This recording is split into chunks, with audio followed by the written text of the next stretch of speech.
So what we are doing in this podcast episode, we are going to Mhm. give each player a half-term Ooh. rating, right? So, take just a. I know it was a long time ago, guys, but think back to school. A, B, C, D. Okay. Right. God, we did enough Yeah, grades what back did then. they mean? So Yeah. Luke Humphreys. Luke Humphreys. What would you give his his rating at this halfway stage? Halfway Are we doing stage. pluses and You know minuses what? You with Yeah, do. the? I You might. you I do an A might need to star or put an A like plus. an A star. You do whatever you want. I think. Okay. What I mean, it's hard. It's laughable that we were even sort of questioning his form at the beginning of the Premier League. So I mean, with that in mind, though, when he did lose a couple, I think I'm going to put him at, because we're only halfway, A minus. What you saying, Okay, Carl? yeah. It's like he's definitely an A student, yeah. but He's an A but student, all right. but just because of the first couple of weeks, we're going to go with a minus, Yeah. right? I'm going to go with just a flat A. Just an A, yeah. I'm not Okay. going a minus. I'm just going to go. Oh, I feel A. bad now. No. Can I you know upgrade what? him? Well, you can both agree. Are you both agreeing with an A? Yeah, listen. I think Polly's quite right in what she said. We did have a couple of iffy weeks. If we have this sort of like assessment come the end of the league phase before it goes to knockout night, then maybe we can talk about it all again. But yeah, A minus. Yeah, I think that's a very fair assumption of Cool. Luke so far. Right, that is solid. That's solid. Let's talk about Michael van Gerwen then. 15 points, Ooh. 7 points behind Cool Hand Luke now. Obviously, he had that hat trick of wins himself, and at that stage, we were saying, "Wow, this is just the dominant MVG again, who loves the Premier League, has won it 7 times." But it is now 4 straight quarter-final defeats for him. It feels like a bit of a strange season. And I mean, Lloydie, we know he had that bit of a shoulder problem as well. Wayne said a couple of weeks ago he'd spoken to him and he said, "Look, I've had an injection in my shoulder." Don't know whether that's hampering him. Maybe it is. What have you made of this kind of form in recent weeks? Because there was, of course, Well, that 110 average against Luke Littler a couple of weeks ago, yeah. which wasn't bad. It was just the fact that he ran into a 114 average from the 17-year-old. Yeah, I mean, it's worrying the thought, Emma, that if you are, I presume it's a cortisone injection that he's had, and the trouble is, Michael, as anybody else playing any sort of sport or doing any sort of mobility stuff, you need to have rest to let the injection take place in you and sort of start settling things down. Unfortunately, with the way the dart circuit is, you don't get that rest, and you don't get that little bit of R&R, as they would say. I would say with Michael, I'm going to put him in the grade of what we've said about Luke Humphreys, because yes, he has had the injuries. He come out of the blocks and he was blasting at the very start of this campaign. So I'm going to stick with MVG. I'm going to put him at an A minus also, because Ooh. he has got time to turn it around. I'm not going to judge him because he's had the injury.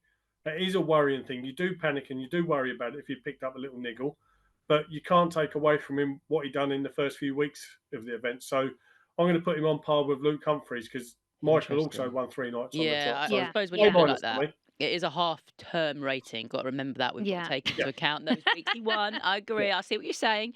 Can you agree? Yeah, no, I agree. A minus. I was going to do B plus, but I thought no, we'll do A minus. But but purely because as well, like if he is fighting through a really bad injury, and like Colin said, it's like if you have an injury where you need treatment on it, you'd be told by a doctor to have a couple of weeks off and let it rest. But yet, as you say, you just can't do that in the Premier League, and you need to compete in the Premier League to get the points. Every week counts, especially from this. Well, this, yeah, I week mean, he's onwards. obviously sort of sat out of Pro Tour events, hasn't he? But we sort of forget as well, even when we went to the finals night, the O2 last year, he'd got into that with this shoulder problem. And I remember at the time we were saying, geez, hopefully he's all right, and hopefully he can actually play. Then he goes and wins it for a 7th time. So, right, on to Nathan Aspinall, who's 3rd in the table at the moment. Of course, we've got a number of players level on 13 points, but Nathan Aspinall 3rd. That is by virtue, I suppose, of night wins. Michael Smith making up the top 4 as well. On Nathan Aspinall, then, Lloydie,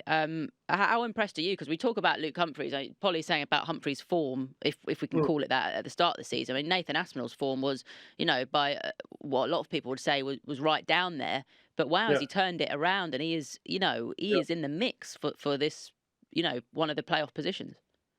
Well, the one thing you know about Nathan Aspinall is he will never give up. He'll just keep battling and battling and battling. And he knows how good a player he is. You don't get a UK Open and a World Match Play title if you're not a very good darts player.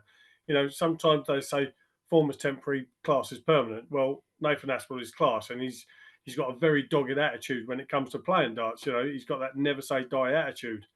And the last few weeks, last 3 or 4 weeks, he has really worked hard and he's really pushed himself right up in the mix. So for me, the Asp is going to get a B plus, and it could end up being something else come the end of the campaign.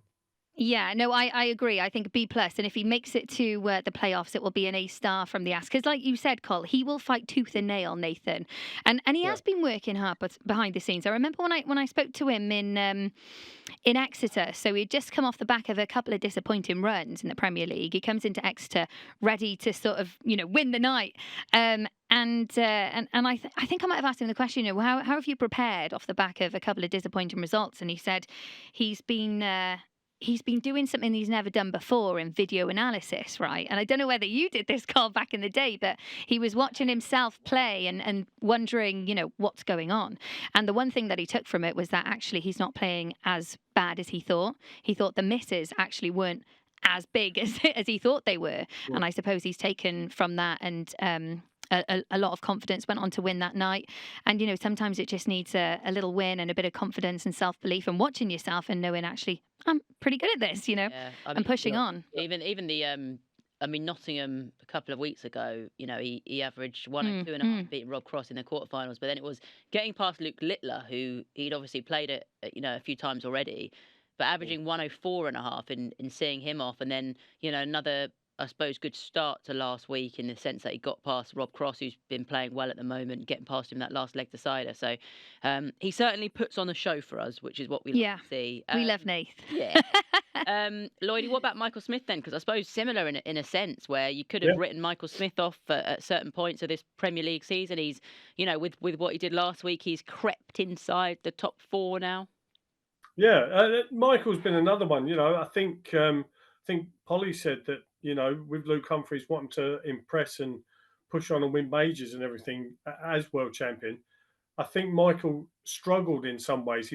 There was some consistency there, and he was getting some deep runs in events, but he certainly didn't have the year that he would have probably wanted. He would have probably wanted to push on a bit further himself. So he changed dart manufacturers. We did speak about that before. It is a bit different. Sometimes you just think to yourself, oh, let's just go back to a little bit of the old setup because I'm struggling a bit. Well, he couldn't do that, and he can't do that because he's with a completely different manufacturer. So he's persevered with it. I think he's thrown some really good stuff again. His confidence has come back. So I think he'd lost his confidence and lost his way a little bit. But he's obviously another one who's worked extremely hard, like Nathan Aspinall. So for me, he looks like he's turned the corner. I'm going to say Michael Smith, a B plus. B plus from me.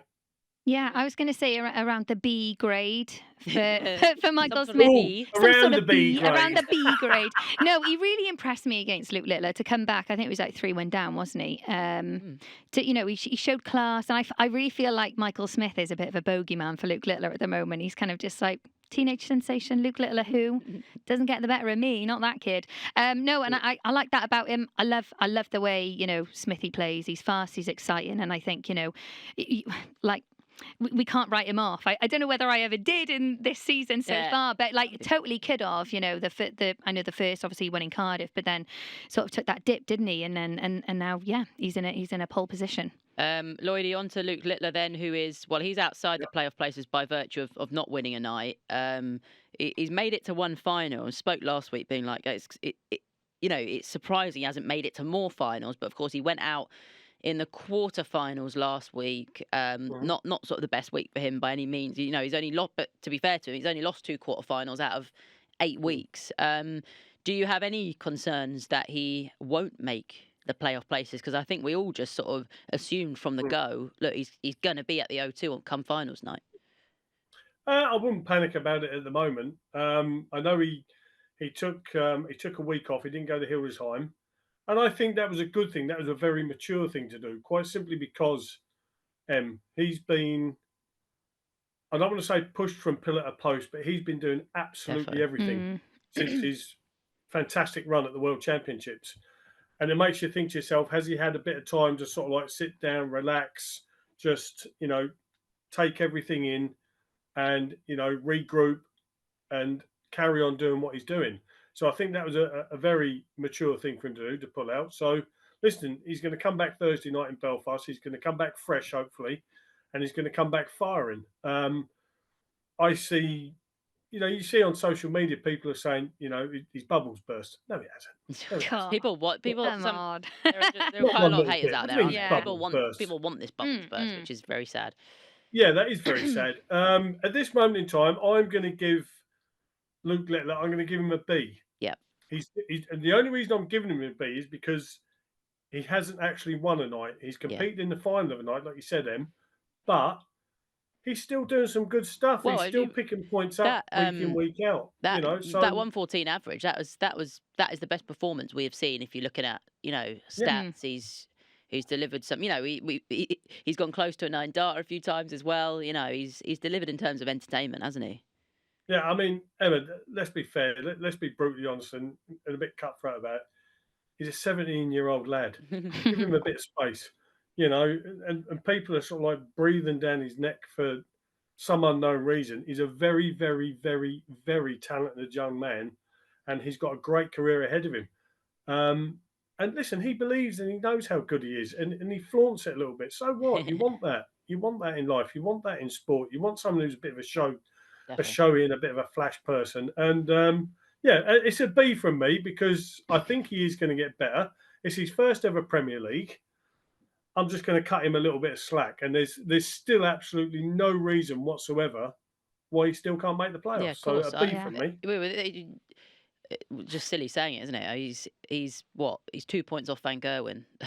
he's level on points with Smith and Aspinall. So agree with the. Yeah, I'd say a B. I've got a theory that Luke Littler probably won't win a night. He'll scrape into the finals and he'll win the entire thing. He's got to win a night. We need to see it happen. Well, yeah, but I think wouldn't that just be even better if he doesn't win a night? He scrapes in by the skin of his teeth and wins the whole Premier League title. That would and people just lose their minds over it. Yeah. But yeah, no, I would say I'd give him a solid B. It would be an A if he's won a night, but yeah, solid B. And by the way, I am totally drinking the Littler Kool-Aid. Yeah, I am all over it. And we love it. We love it. Yeah, we're all on the Littler Kool-Aid.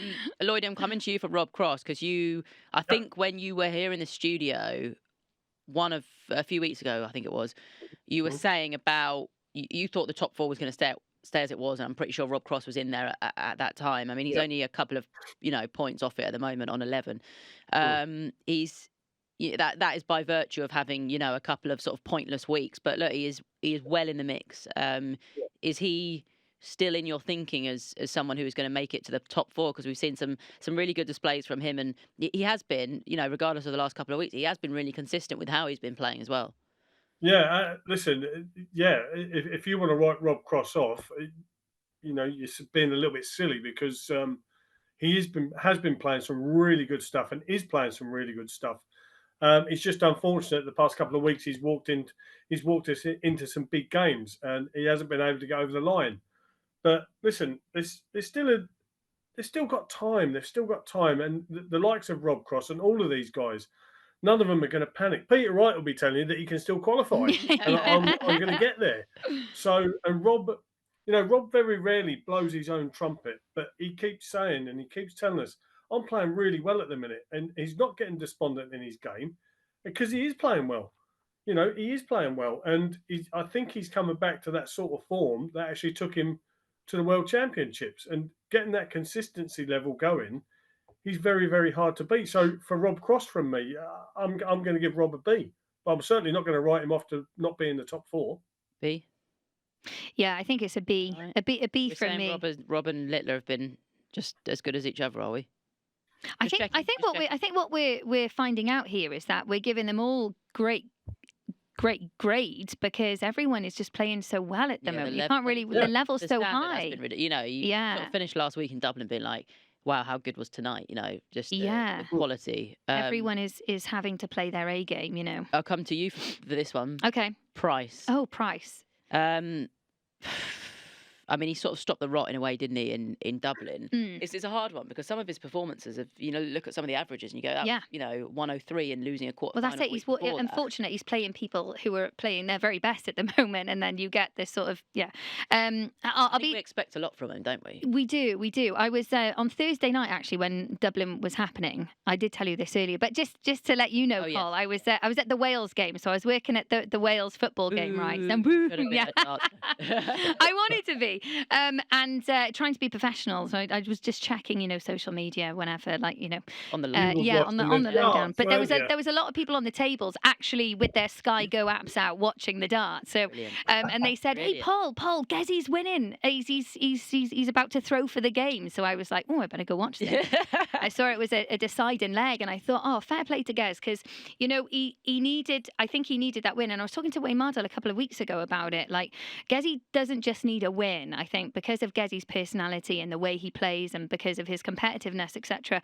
I think he needed to come through a tight game like that for him to get that fire back in his belly, which is what he's done. And I mean, that was when I was talking to Wayne, maybe back in Exeter when he walked out to build me up Buttercup, and we were kind of like, hold on a second, I think there's something wrong with Gezzy.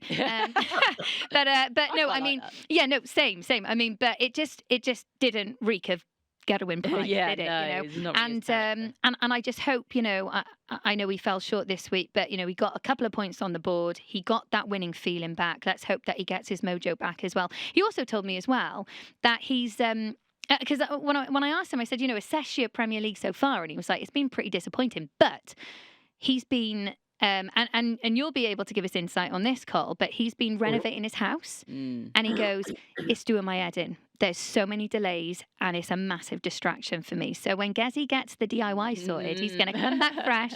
He polishes up the skirting board. He's going to come back. He's going to be a different animal, So it's just, when you think about factors behind the scenes with these players and why they might not be firing. Going on, but like you say, it was a big win really in terms of that. Sure. Kind of getting past Michael van Gogh. And what would you? What does grade be, guys?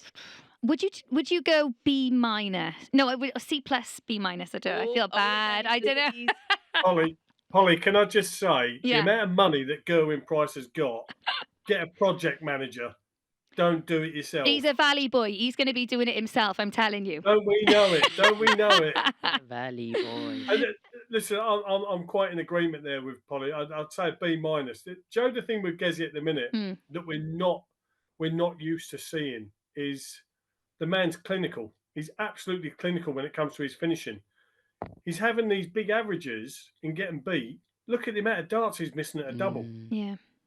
That I think that speaks volumes. He hasn't been clinical on tops. He hasn't been clinical on double 10. And that's very surprising seeing that with Gezzy, because usually you give him a sniff, he's taking it. But yeah, the effort is still there. He's another one. He's like Aspinall. He won't give up. He gets disheartened and whatever. But like you've said, Polly, obviously his head hasn't been in it a couple of times, but he needs to get his head in it, get his head in the game. But he does. Like you say, B-, because he's still throwing some good stuff. Yeah. He is very dangerous, but just needs to sharpen up on his finishing. That's all that's letting him down at the minute is his finishing. Yeah. Right. I'm really intrigued to see what grade you give our 8th player, Peter Wright, who is down on 2 points. What we think. Okay. Right. Do you want me to start? Yeah, you start us off. Come on. Listen, I'll start. Listen, Peter Wright's always had this bravado of saying, I'm going to qualify, I'm going to do this, I'm going to do that, I'm going to do this. And you know what? The thing about it is he believes it. He believes in himself. And that, for me, is 100%er. Because you have to believe in yourself, because you're up against the toughest players in the world. You have to believe in yourself. But Peter also knows that he's not firing on all cylinders. We've seen flashes of it, but not consistently. He still seems like he's chopping around with a few little bits and bobs. And over the years, the consistency's come back. Not the consistency, the brilliance. The brilliance has come back. It just seems to be taking a little bit longer this time. There has been some flashes of some really good stuff. Some brilliant stuff. He had a good UK Open. But he hasn't pushed on like the way I thought he would. Is it going to come back? We'll just wait and see. He's too good a player to fall away. But for me, I've got to say it's a C- at the moment for Peter Wright, just because he's just not getting the results. He's not getting the results. And there's been a couple of weeks where he just hasn't been very, very good. He hasn't been consistent. But he'll tell me different, I suppose, when I see him. But that's C- for me. Well, it is the consistency that seems to be Yeah. the problem, because even if, you look at last week and making it to, was it quarterfinal on one of the Pro Tour events, and the next day, he just didn't. He was sort of back to playing not as good again. So C-, agree with that? Yeah, I'd go C. I think, there's something to be said for him coming out. It's not nice to see someone sit on 0, is it, for weeks on end?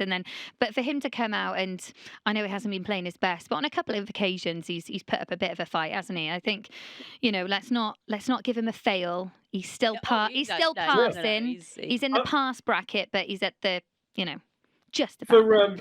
For me, like you say, Pope, for me, the C- is basically for results. Yeah. The effort, I'd give Peter Wright A+ week in, week out. But that's got to be hard, hasn't it, for a player to come out knowing, that they are so far behind. I know he says like, I'm still going to qualify, but I think on this occasion, well, though, like I've spoken to him in practice. I remember being, where was I? Might have been Exeter actually, in the practice room, and yeah, it was because we'd had him on the podcast just before as well, ahead of the UK Open. But I was saying, good luck tonight. And he was like, I don't need luck, just got to play how I've been practicing, So it's like, all right. Oh, well, yeah, because he was saying I've fired in like 9 darters this week on the practice board. So. And but I mean, we panic for Peter now in terms of a playoff position, right? I mean, I know every week we sort of say, no, it's fine, we've still got plenty of weeks left. But I think now, halfway mark. Yes. No, there's Peter's got no chance getting a playoff place. Not a chance. Not a chance. No chance. I'm saying that out there. That's being generous. He's got no chance getting a playoff place. Okay. Right. Not like me to be straight to the point, is it? Hold on a second. What's happened here? But let's see if he can prove you wrong, right, Cole? Well, listen. I think the trouble is, and if you were behind closed doors, and he said, just don't tell anyone, I think Pete would openly admit that he's not playing well enough. He's not playing with the consistency that these other guys are, the guys that are all above him, and they're just playing too well at the minute. I just don't think Peter Wright can catch him. Well, he won't. He can't catch him. I just don't think he can catch him. Okay. We're at week 9 now. Yeah. The points that he could have picked up, he should have picked up. He's on 2 points. He's too far adrift now. Yeah. Just to very quickly go over the quarterfinal lineup and the draw for Belfast. We got Humphreys against Littler to kick things off.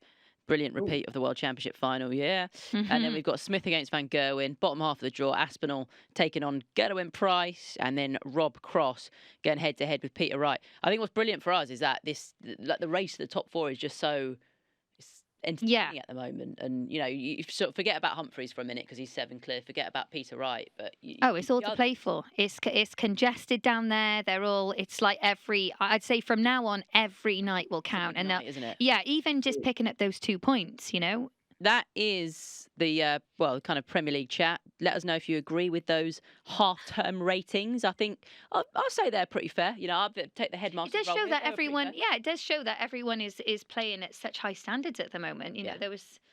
There's a lot quality of players stuff. with A's and B's out there. Oh yeah. Well, they were all A's and B's. They're all going to Darts University. Yeah, they're going to graduate. Yeah.